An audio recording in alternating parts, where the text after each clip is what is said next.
sometimes AI hallucinates, but also tells the truth. Let's take a look. This is what happens every single time Trump inches toward a deal with Iran. This is a metaphor that explains facts, right?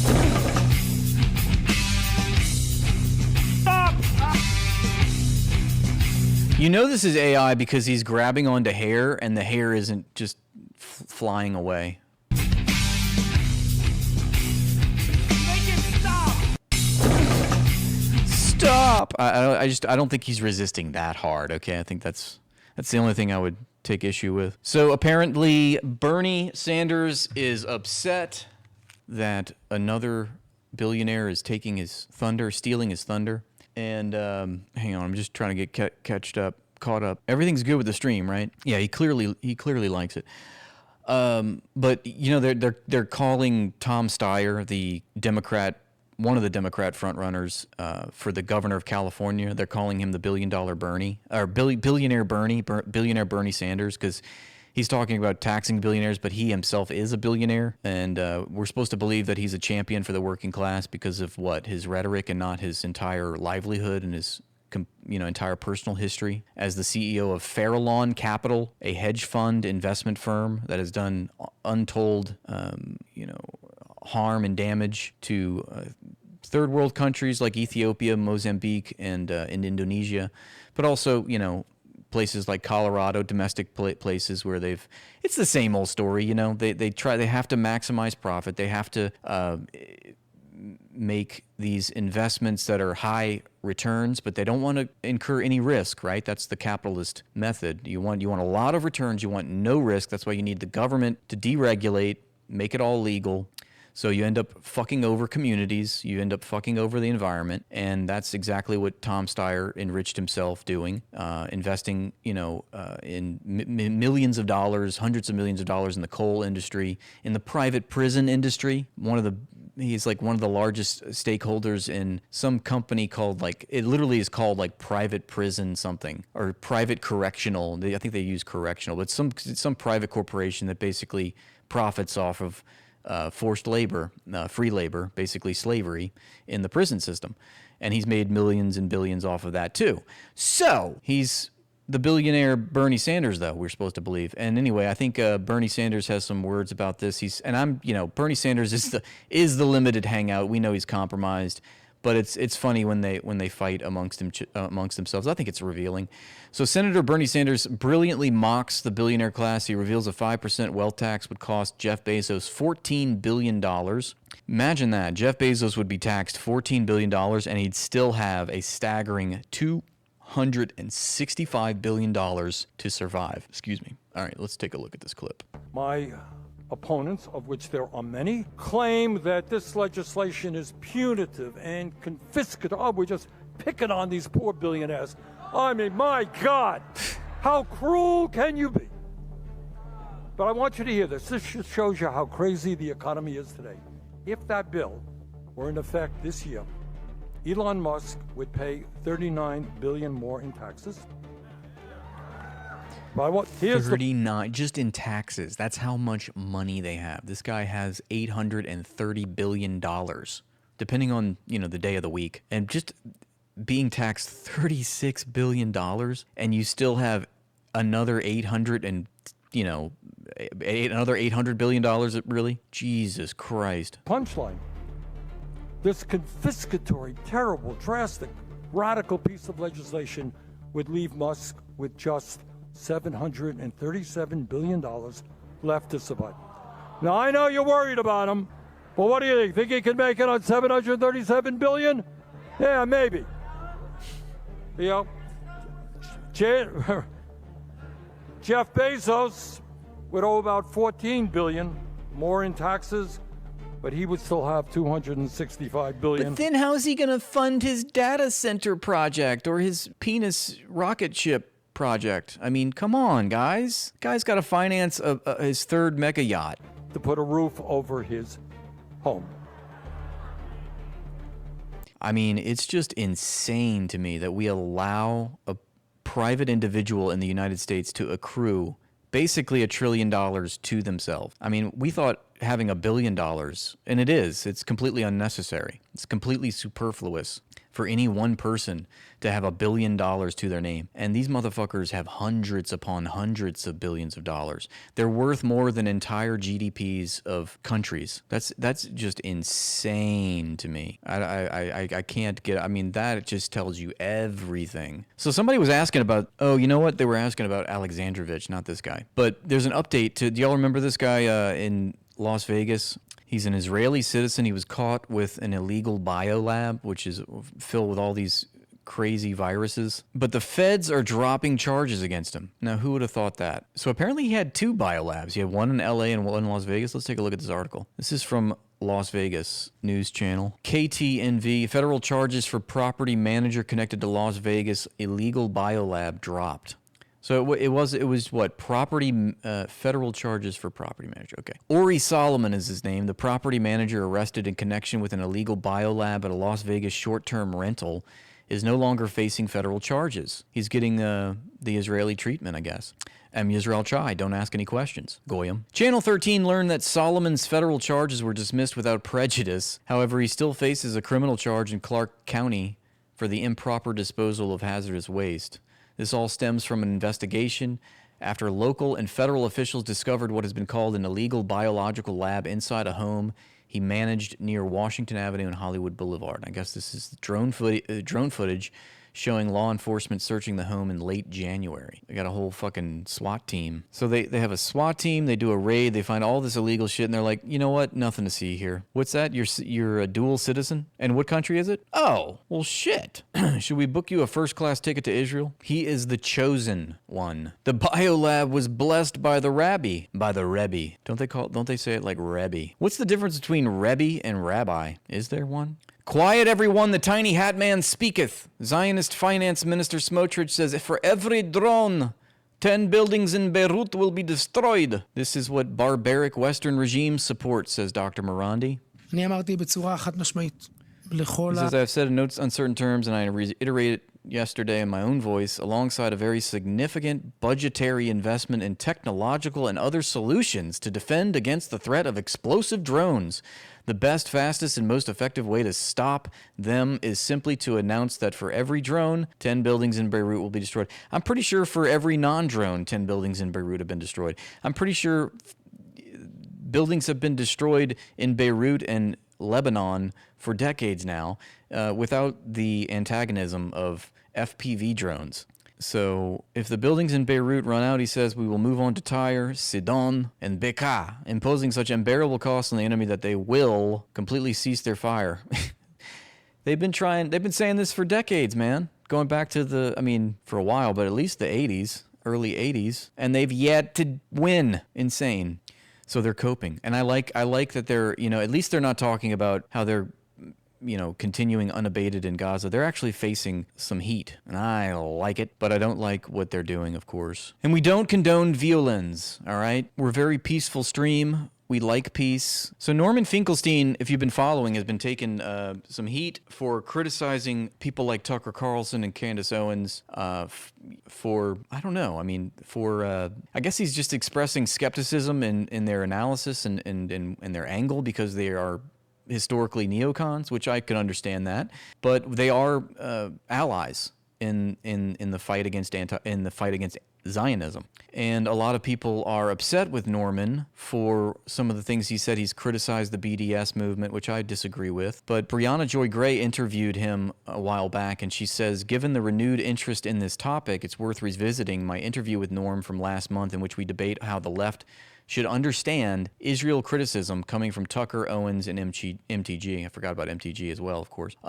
So let's see what this clip says. I do believe that we're in a difficult situation now because the right is, at least on one issue, masquerading itself as the standard bearer of a leftist issue. Well, it has historically been an issue of the left. And it's in a very different trajectory than the left. It's a very different trajectory. One thing I disagree with this is that it's not just any issue. It is the issue. It's the principal issue of our day, and we're going up against the Epstein regime. And finally, there's this fissure, this fracture happening in the MAGA movement. People are suddenly, the veil is being lifted of this left-right psyop, and I just believe that anyone still trying to play up this left-right thing is strangling the baby in the crib, you know, before we can even mount some actual substantial resistance to what is happening to our government. We're pearl clutching because the people, you know, the resistance is not pure enough. So it's like,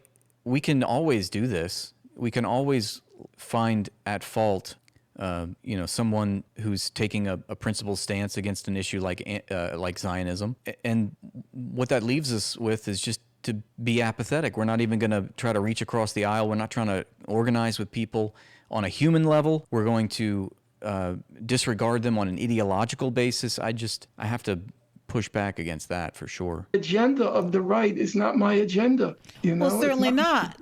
But this is a void that's not going to get. But many people it is, unfortunately. I cannot See, Brianna Joey Gray was about to say the thing that I was just saying. It's a void that's not going to get filled. It's a space that's just going to not be occupied. We've got to occupy that space. We've got to mount some organizational efforts to combat this Zionist institution. believe that. You would never believe how many emails I get. What do you mean the Israelis didn't kill Kennedy? How can you say that? You know, so irate, so indignant. You know, I don't know where things are headed, but for me, it's a source of concern as a person of the left. You know, whether or not you believe that, or, you know, whether the Israelis killed Kennedy or not, I mean, that seems like sort of a debate to be held in an academic seminar somewhere in a university. It's not the principal antagonism. And to make that like the forefront issue, like whether you agree with it, and then to blow that up to be more important than opposing Zionism is reactionary. That these have now become the spokespersons on the leftist issue. She does not like that. Now, they have now, if I can use the term, they have hijacked the issue. And I believe they can take it in places which are grounds for concern. I mean, you're kind of like promoting that same cynicism that they promote, that, oh my God, how could you be principled in this stance? How could you, if you're opposing genocide morally, but, you know, you're compromised on other issues, there must be some sort of angle that you're playing. There's no human element. It's sort of like taking the humanity out of these people and saying it's really just a hand-rubbing manipulation. They're really trying to force this other agenda, and they're using the Trojan horse of the Palestine movement as a way to, you know, further that agenda. But I disagree with that. I disagree with that way of looking at it. Though it's not the priority now. The priority, as I said, ICE is not knocking on the doors of Jews. It's knocking on the doors of undocumented workers. I get that. I have no problem with that. I think we just need to be stronger than the, you know, our rhetoric needs to be stronger than on the right. If it's really that much of a problem. I saw him on Candace Owens, and he balked at teaching her some of the or correcting her on some of her ahistorical takes about the history of socialism. I mean, he could have put her in her place and said that's, you know, what she's saying. He very gingerly placated that situation. So he kind of embodied the same behavior in that interview with Candace Owens that he's detesting right now. He was being very obsequious to Candace and not challenging her. But I think it's okay to challenge them. I say all the time that I find solidarity with people that are on the right side of history in this issue. That isn't just any issue. It's the only issue of our day. I mean, it's the principal one, and we need all the help that we can get. And we can, you know, in the short term, ally with these anti-Zionists that are on the right historically, and we can ally with them on that point, and then we can challenge them on the other points, because I think it's all related, you know. And I welcome having discussions with people on the right about this. I think this is the time when there should be dialogue, and we should be confronting these people in the marketplace of ideas. But that's not to say that we should just look upon them skeptically. We could have healthy skepticism, but not corrosive skepticism, which, you know, ultimately leads us to not trying to form some sort of coalition, you know? No problem with it. Anyway, that's my take on it, at least. So, Power to the People says, why on earth does the U.S. keep a for-profit healthcare system that delivers worse outcomes at higher costs than countries with universal healthcare? The answer is infuriating. For-profit healthcare has generated 51 billionaires on Forbes' annual billionaires list. And in a country ruled by profit, creating billionaires is more important than investing in the health and well-being of its own people. It's always the same old story. This is an insane clip from Scam Con Man. He says, we see a future where intelligence is a utility like electricity or water, and people buy it from us on a meter. They're paywalling the idea of intelligence like they've paywalled every other fucking thing in this economy or in this world. Fundamentally, our business, and I think the business of every other model provider, is going to look like selling tokens. You know, they may come from bigger or smaller models, which makes them more or less expensive. They may use more or less reasoning, which also makes them more or less expensive. So intelligence is going to be subscription based. You can get the silver deal, or you can get the gold deal, you can get the gold package. You know, which tier of intelligence would you like? Would you like to be somewhat smart or more smart or extremely intelligent? Meanwhile, they can't even define intelligence. I mean, we see every day just how laughable these chatbots actually are at demonstrating intelligence. And then this schmuck is going to tell us that intelligence is going to be like a utility, like water. They may be running all the time in the background trying to help you out. They may run only when you need them if you want to pay less.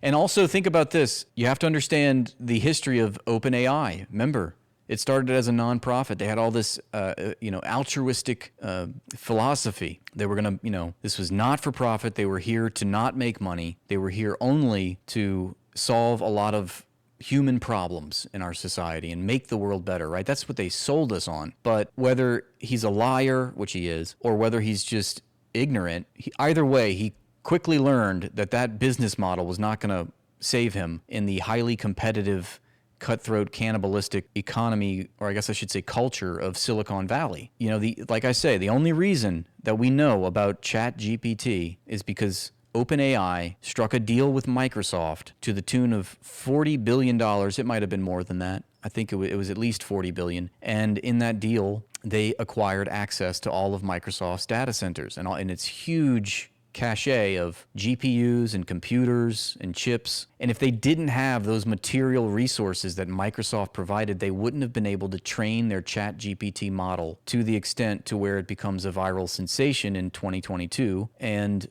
another part of that contract was that Microsoft is a multinational corporation. They're, a huge conglomerate. Their business model is built on, profit accumulation every quarter. It's just the same business model of every corporation: make more money, raise the shareholder price, secure more investments. And how are you going to do the right thing as a CEO in that cutthroat style of, sociopathic style of an economy? You're compelled to violate all kinds of moral principles in the pursuit of profit accumulation. Because if you don't do that, your company is going under. You're going to be a lame duck. Somebody else is going to undercut you. Somebody else is going to do the things that you won't do because you have some morals. Well, that's not the game that's being played. So I'm listening to him right now and saying, like, our business, he's talking about this new business model. I thought this was a nonprofit company. I mean, I know it hasn't been for a number of years. They've had to adapt, but just look at the arc here, look at the evolution of this company, how it started, what its mission statement was, and where it is now. Now they're talking about how, there's going to be a subscription model, and intelligence is actually a utility. It's another resource that we're going to paywall like we do every other natural resource. And it's just one big grift, of course. And David Icke has got the ick, and he's completely right. He says pure fucking evil, an anti-human agenda by a non-human force. They may work super hard, spend tens of millions, hundreds of millions, someday billions of dollars on a single problem that's really valuable.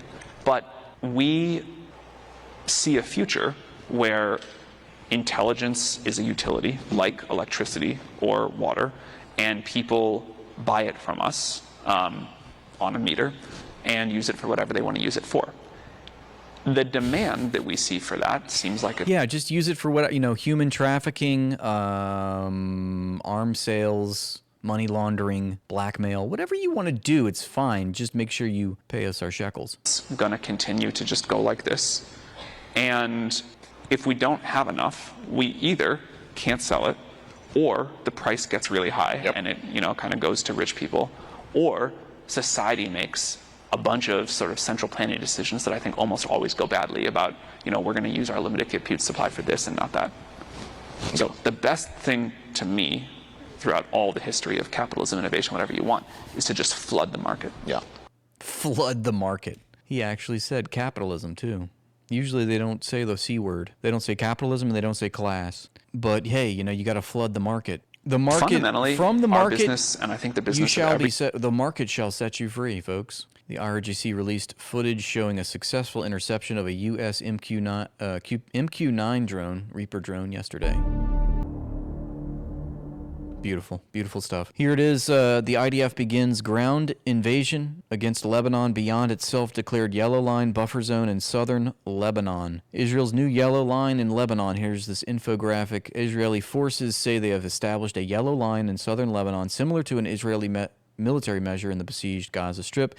So another evidence, another example of Lebanon getting the Gaza treatment. The Gazafication of Lebanon is happening, sadly, and this ghoul is at the center of it. Ben-Gvir says Israel will not allow Trump to make a deal with Iran. No shit, Sherlock.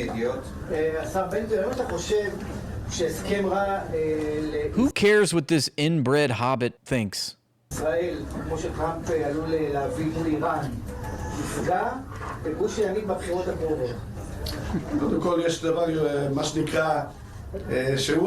first of all, there's something called the real thing, which is human life. A bad agreement for the state of Israel can harm human life. I know that Nosferatu and all of us as members of the cabinet, both a small cabinet and a large cabinet, as the government of Israel, cannot allow this to happen. But this is a bad agreement.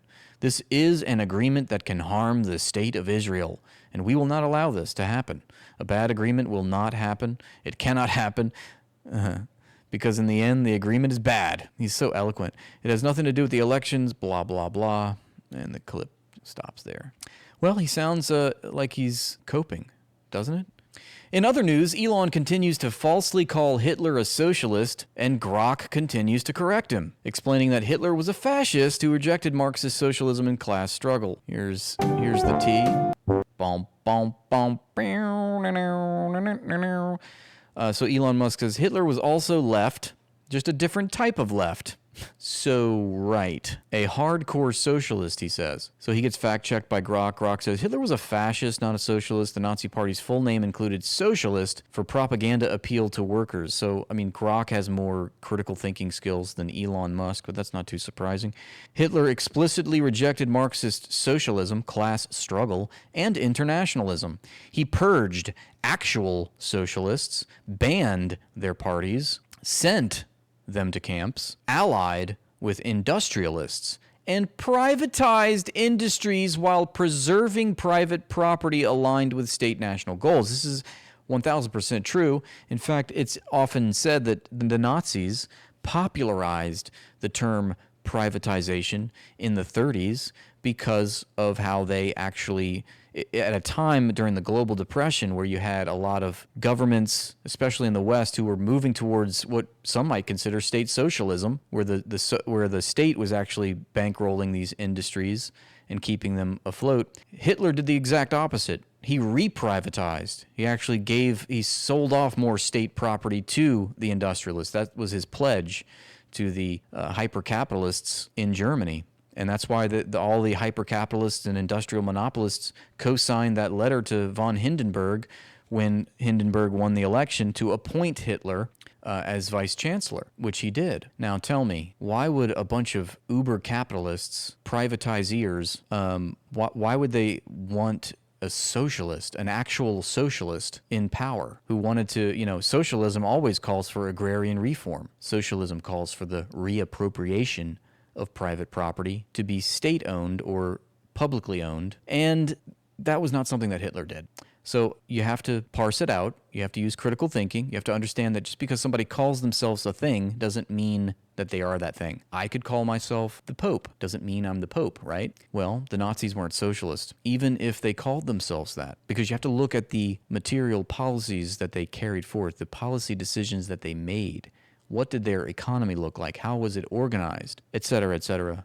ad nauseum ad infinitum. Anna Kasparian says that U.S.-based propagandists for Israel cosplaying as journalists will keep regurgitating bullshit from the Israeli terror regime about how the IDF is targeting Hezbollah. Does this look like Hezbollah to you? The IDF is demolishing entire villages in Lebanon. They leveled the entirety of Gaza. Yet these despicable excuses for reporters have the audacity to brazenly lie to all of us. They sit in their comfortable little studios and effortlessly provide cover for genocide and ethnic cleansing as actual journalists get mowed down by the very terrorists our news actors provide cover for. And this says Israeli terror in Lebanon. In a dangerous move, Israeli aircraft bombed the Karon Dam in Bekaa. So another war crime targeting public infrastructure. This is literal international terrorism, just in case anyone is confused. The definition of terrorism is to use violence to force a political goal, violence against the civilians, whether it's their civilian infrastructure or the actual population itself, in this case it's both, to force a political goal, to humiliate, punish, and undermine the civilian population so that they, rise up against their own government. That's what they always think that's going to happen and never does.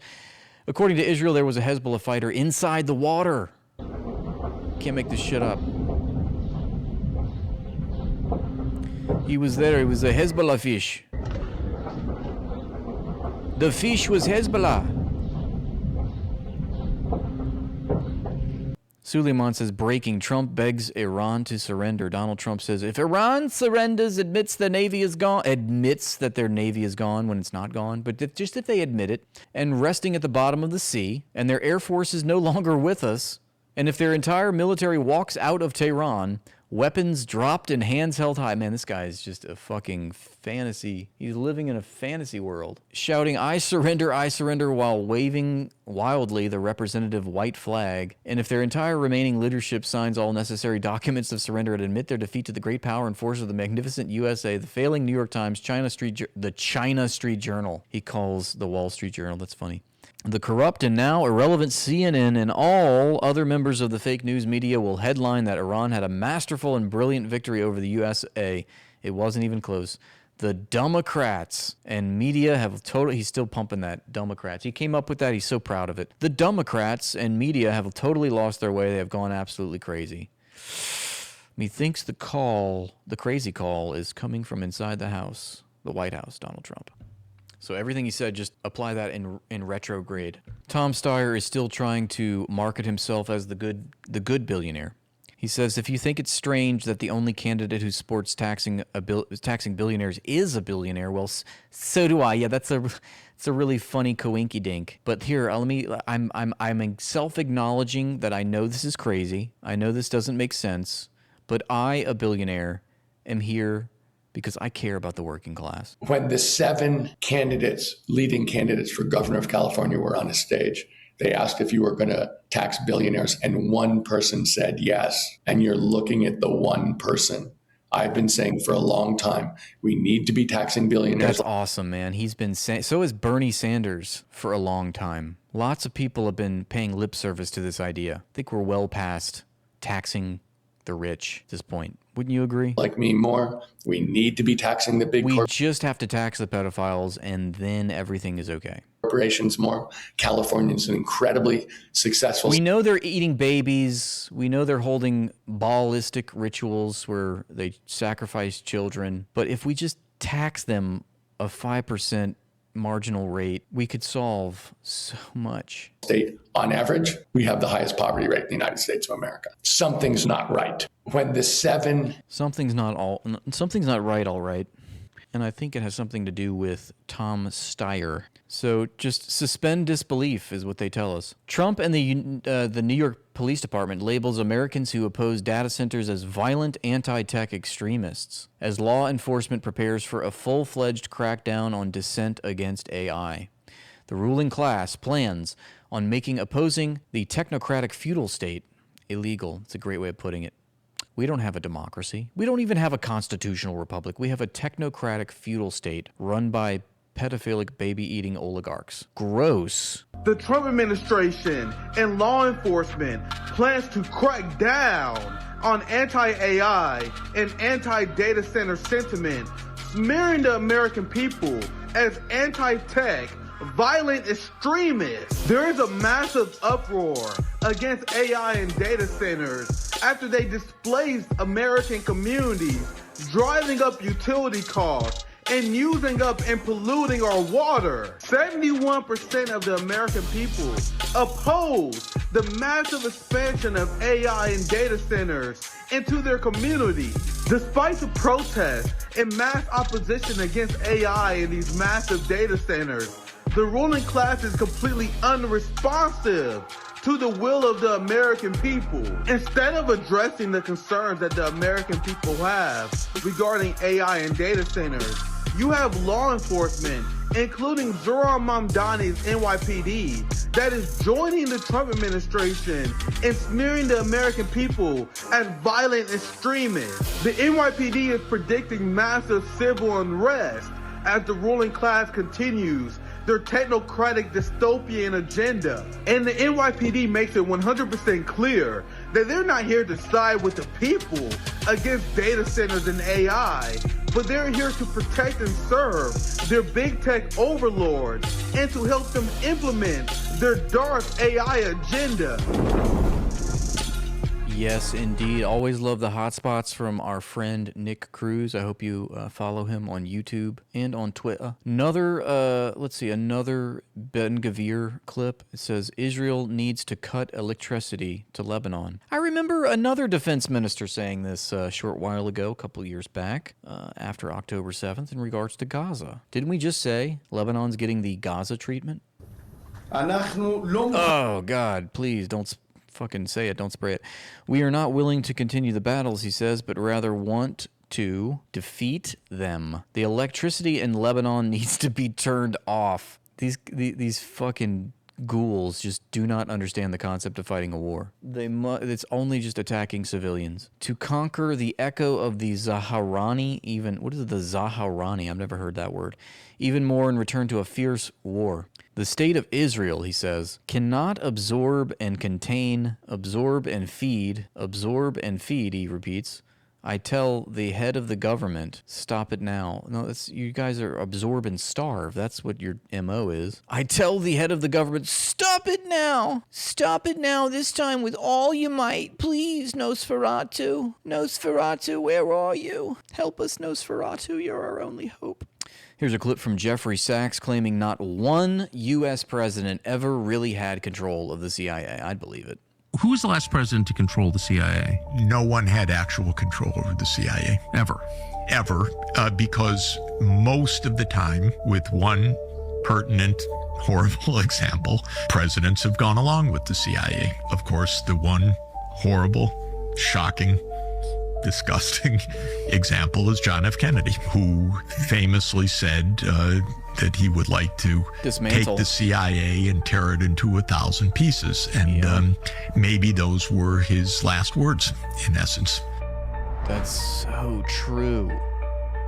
Jackson Hinkle says the CIA is the shadow government. Here's a meme from 134 years ago. This cartoon was drawn 134 years ago, and 134 years later, the problem has only gotten worse. Fuck. Here's some wish casting. I hope it comes true. As Mushtaba Khomeini says that the shaky Zionist regime and the cancerous tumor are approaching the final stages of their ominous existence. Ooh, don't threaten me with a good time.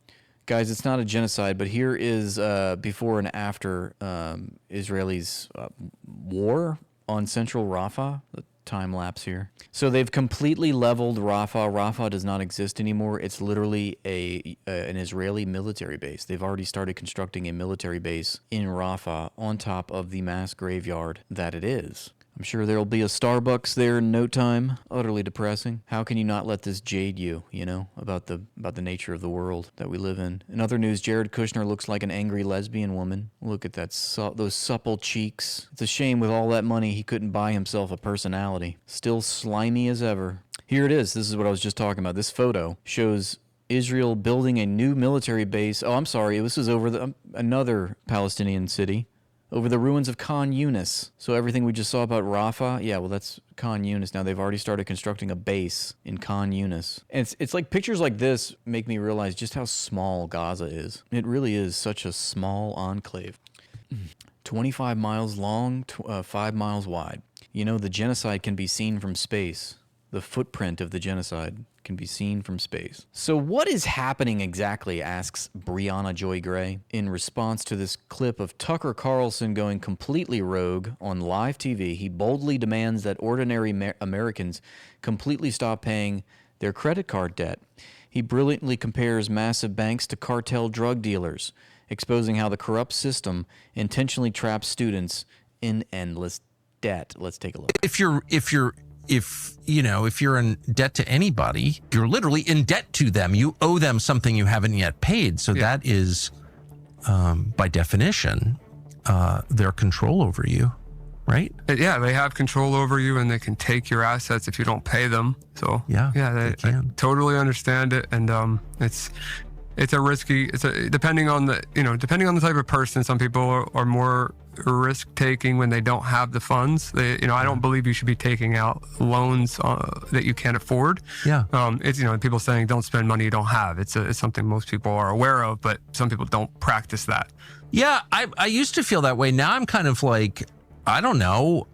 I think people should stop paying their credit cards. I know no one else agrees with me. And, you have a moral obligation. Really? Well, you have a moral obligation not to send credit card applications to kids in college. Thank you, Comrade Carlson. Finally, can we play the Soviet national anthem? Bom, bom, bom, bom, bom, bom, bom, bom, bom, bom, bom, bom, bom.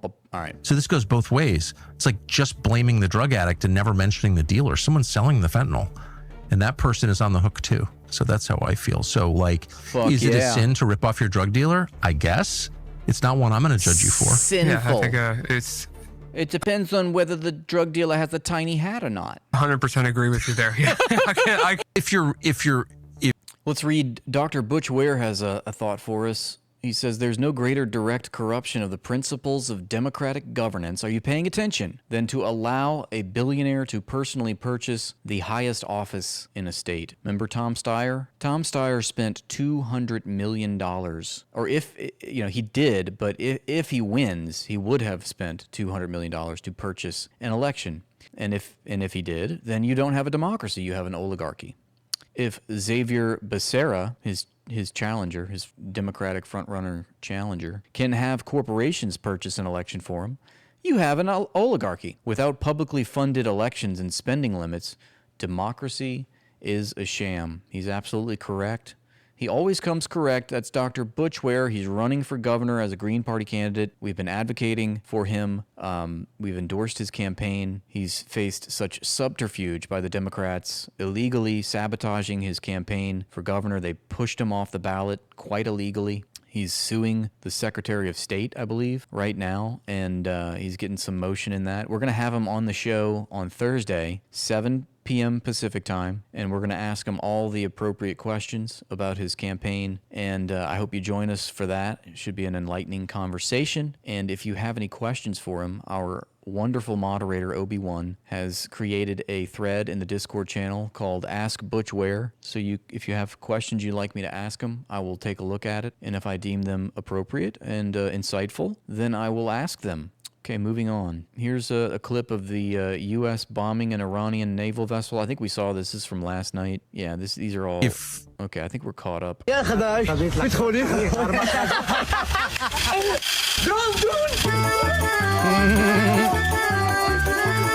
is real. They're like, no, it's a drone. No, it's actually not a drone. It was just a kid playing with a little toy truck. Oh my goodness, they're living. This is like another hologram.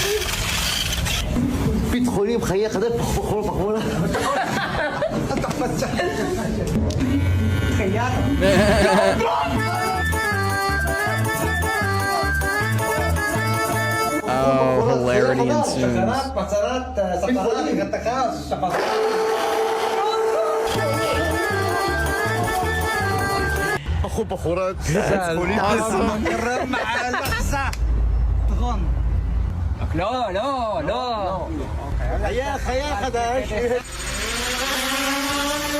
Uh-oh. Now they realize the moment of truth.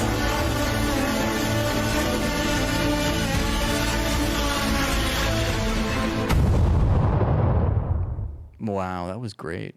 That was really good. All the kvetching. Yeah. Thank you, Jay Waz. Eid Mubarak. I can't say that shit. Fuck. I'm sorry. I fucked that up. Thank you for your donation. Let's move on. Thank you. Here we go. Let's see. Ex-CIA analyst Larry Johnson, most difficult item on U.S.-Iran talks. Let's see. I can't really hear that. Can you? Fuck. Dude, how are you supposed to...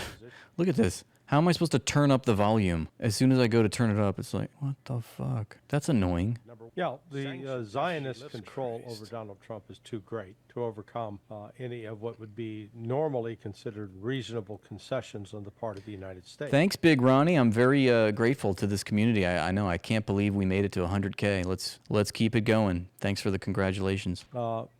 I think Iran is pretty firm in its position that, number one, the sanctions have to be lifted. Not some promise in the future. Not, if you behave yourself, we'll lift the sanctions eventually. No, Iran's been down that road before. They experienced that with JCPOA, and what they got out of that was nothing. So get rid of the sanctions up front, number one. Number two, unfreeze frozen assets. Now, there are some, I'll call it procedural and technical difficulties with this. I know, it's really low volume. That are the result of executive action in the past. Say executive order signed by a previous president, whether it's George W. Bush, Barack Obama, Joe Biden. Trump can lift that. If it was the act of Congress, then that's a whole different matter. And so that, I could see where that might become an issue for negotiation. But those assets that are under the authority or control of the president need to be released immediately. But I think the third and most difficult item on the agenda will be an end to the war against the Lebanese and the Palestinian people. And that requires the United States being willing to completely pull the plug on support for the Zionist regime. I don't think Donald Trump will do that. Kind of stuff we already know, but let's keep going. Here's the next link on the Discord. I know, all these clips have such low volume. See, is this the latest from Mahmoud? Now, Israel is looking to change the status quo of Al-Aqsa Mosque in full coordination with the United States, remove the custodianship of Jordan that has... You're getting out of hand, JFK, okay? Custodianship over Al-Aqsa and the Church of the Holy Sepulchre, in essence, the key Islamic and Christian locations in Jerusalem, by, according to what they're telling us now, switching it from like a Muslim location to a multi-faith location. And listen to the terminology, like a multi-faith location, right? Open to all religions.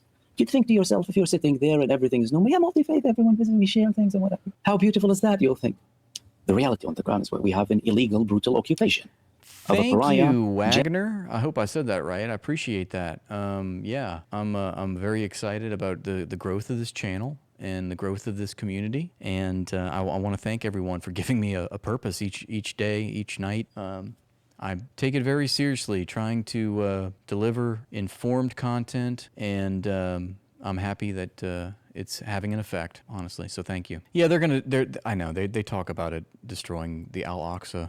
I'm honestly surprised they haven't done it yet. If you're worried about saving for retirement, watch this clip carefully. My own view is that it's not going to end well. And some of these new structures may not be liquid when things go wrong and they need the money. That's Josh Harris, a private equity billionaire, warning you about a rule change his own industry just pushed for and is on the brink of winning. But I fear that people don't really understand the risk. Harris is talking about the Trump administration's plan to crack open the trillions sitting in American retirement accounts to private equity, private credit, and crypto. Savers don't want this. In fact, some of the financial industry doesn't either. One hedge fund manager told journalist Bethany McLean, when I see them going after 401ks, we know it's over, and they're going after 401ks. So why is it happening? Because private equity is in trouble. To understand why, you have to know the basics of how private equity works. Please tell us what yes, let's get to the basics of private equity. One of the great evils in our society. Money. They buy companies, they restructure the companies, and sell them for a profit. Take a fee that's often pretty high and pay everyone back with what's left over. That payout's called a distribution. Right now, distributions are running at half of normal times. A big reason is that PE firms overpaid for companies during the boom, and selling now means taking a loss. This year, Bain estimates that the industry is sitting on 32,000 unsold companies. That money is stuck.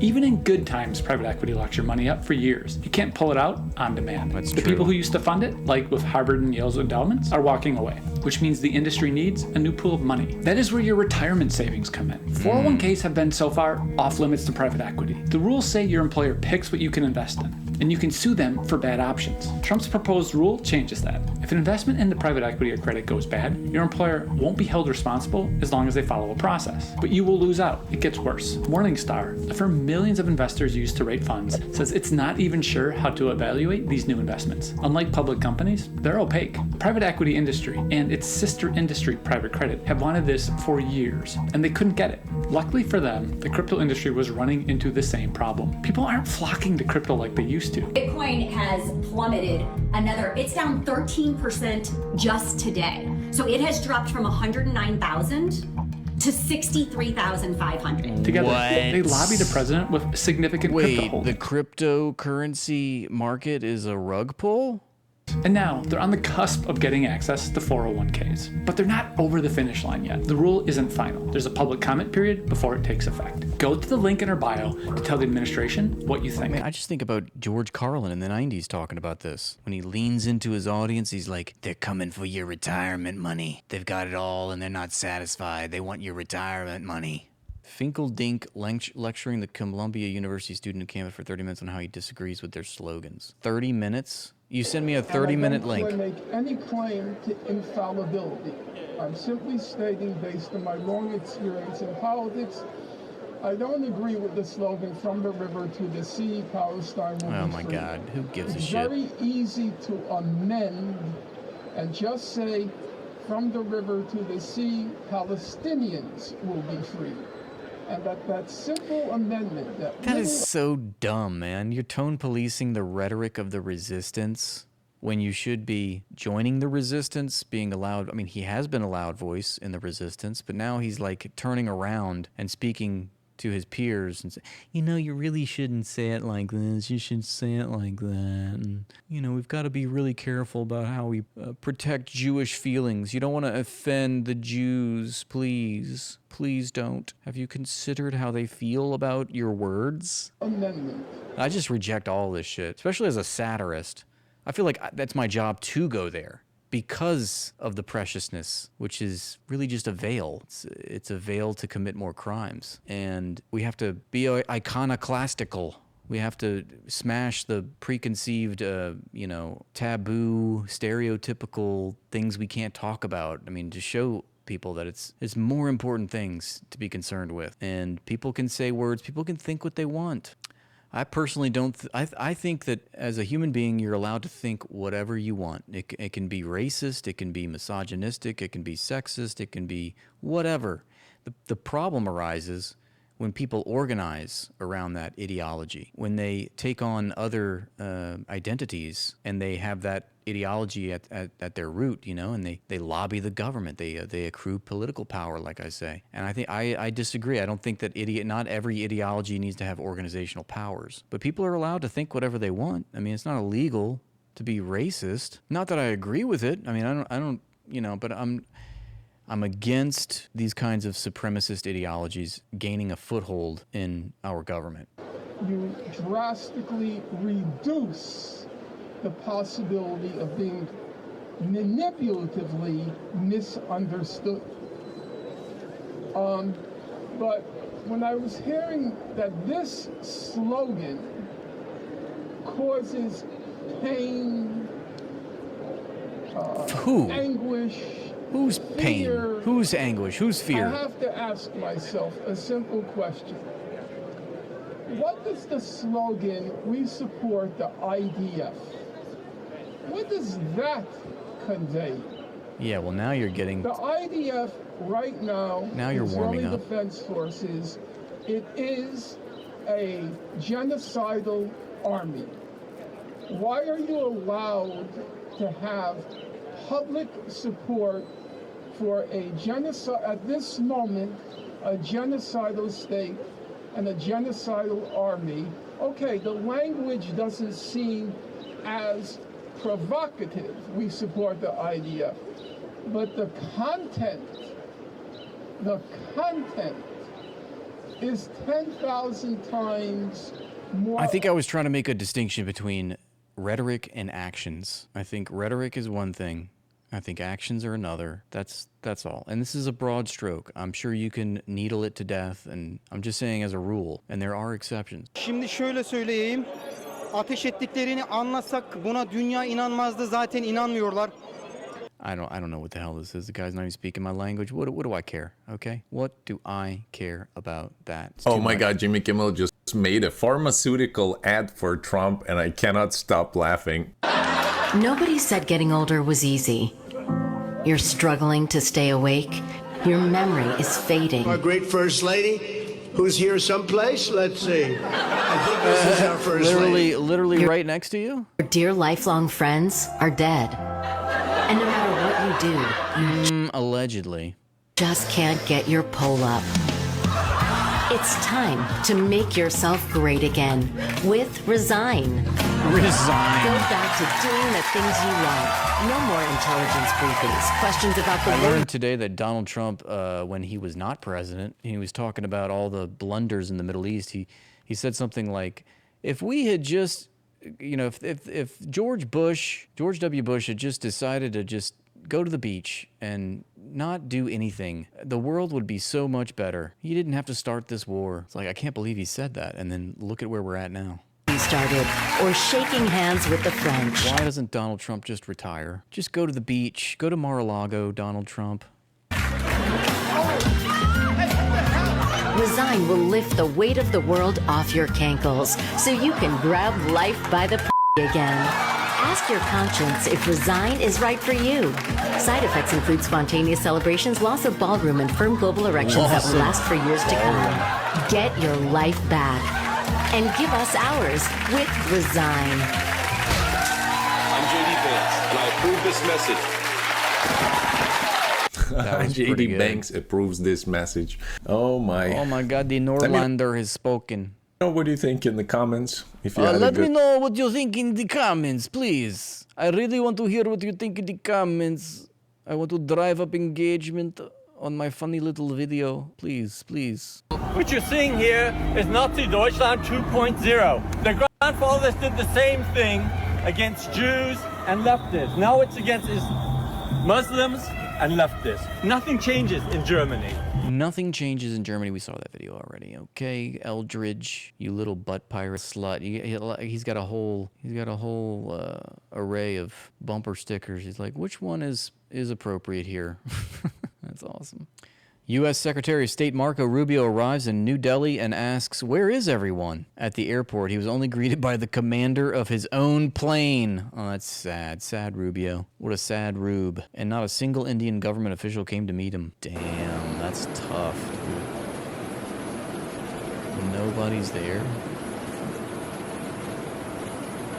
But he's so well loved.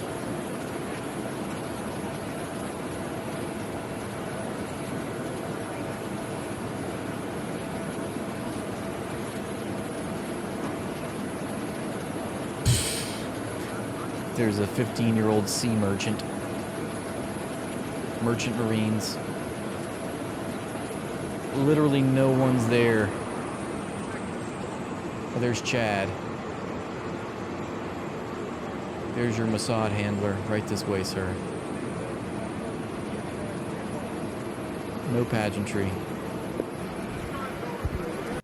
God damn. Were they trying to tame an Israeli right there? RFK Jr. gets bit by a snake. It's hilarious. Ah, you idiot. You fucking idiot. What are they? Ah! He bit you. Well, they're You having bitch. sex, Sean. So what were they? Bite him. Bite him in the dick. Grab him by the pussy. Come on, snake. Do it! Yes. Nice. Are they biting? He bit you. Get him. That's anti-Semitic. The mouths are huge.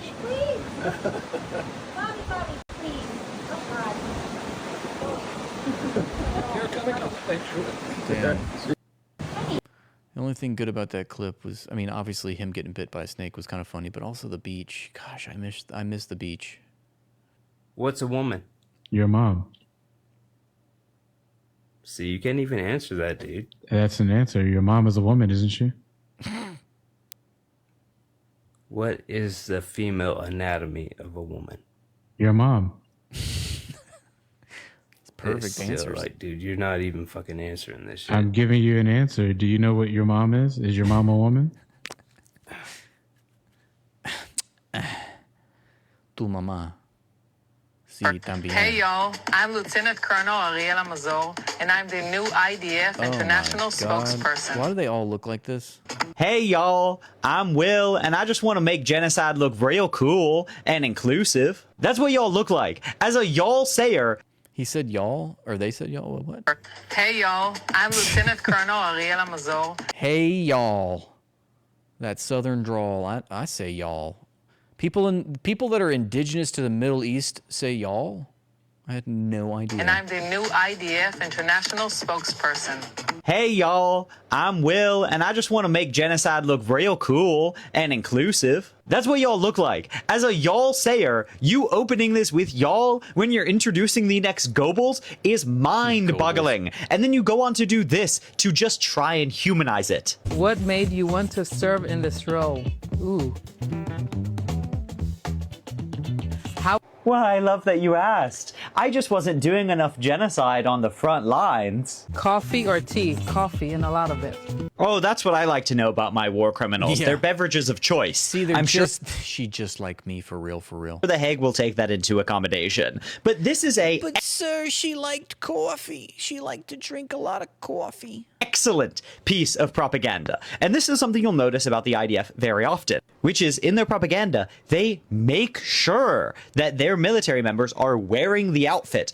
And that is because if you know that people that wear that outfit are mothers or like tea or a little silly, and then you see videos of the people in those outfits doing war crimes, typically anonymized or kind of looking the same because it's, you know, rushed photography, then you are more sympathetic to that. Whereas they will never, ever do anything even vaguely humanizing to anyone in any other military outfit, maybe the U.S. Department of Defense. Whether we try to leave and say we were successful or not, I think we, Americans, are finished in the Middle East. And I think that's the greatest concern that Mr. Netanyahu has right now. If we cannot break Iran's grip on the Persian Gulf, if we cannot force our way back into the Persian Gulf, and I think it's pretty clear that we cannot, that means that we are finished in the region. We will not come back into these bases. There will be nothing to rebuild. It will be a decade before the countries that existed there even recover, if some of them ever recover at all,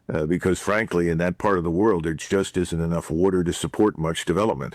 So I think that's the greatest single problem. Not so much for us. And let's be frank. I would argue that we should have withdrawn from most of the overseas bases a long time ago. And I've been giving briefings to war college classes, to Army audiences, to any audience that would listen for the last 15 plus years, that the whole notion of forward military presence is finished. Boom. Dems to facts.